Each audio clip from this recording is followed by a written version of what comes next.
వేసవిలో ఎండలు మండిపోతున్నాయి.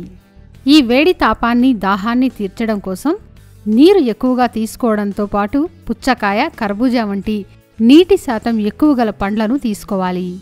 వేసవిలో కొబ్బరి బోండం, మజ్జిగ, నిమ్మరసం వంటివి తీసుకోవడం ద్వారా శరీరానికి మేలు కలుగుతుంది.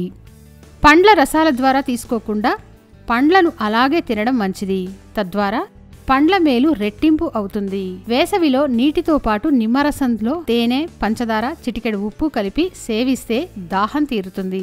వేసవిలో చర్మ సంరక్షణకు గంధం, శనగపిండి, పెసరపిండిని సమపాళ్లల్లో తీసుకుని పేస్టులా ఒళ్లంతా రాసుకొని 15 నిమిషాల తరువాత స్నానం చేయాలి.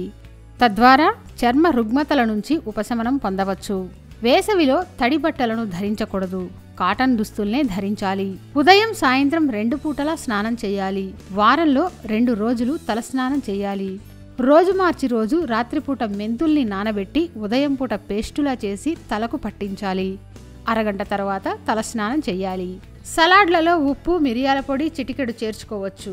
వేసవిలో వేడి ఎక్కువైతే జీలకర్ర, మెంతుల పొడిని మజ్జిగలో కలుపుకొని తాగితే మంచి ఫలితం ఉంటుంది. ఉదయం పూట రాగి, సజ్జలు, మొక్కజొన్న, గోధుమ, బార్లీ పిండితో తయారైన జావను తాగడం ఆరోగ్యానికి మేలు చేస్తుందని ఆరోగ్య నిపుణులు అంటున్నారు. ఆరోగ్య సూత్ర అనే ఛానల్ ద్వారా మీకున్న సమస్యలు గాని, మీకున్న అనేక రకమైన అపోహలు గాని తొలగించుకోవాలి అనుకుంటే సింపుల్ గా మా ఛానల్ ని సబ్స్క్రైబ్ చేసుకోండి. మా ఛానల్ పేరు తెలుసుగా, ఆరోగ్య సూత్ర.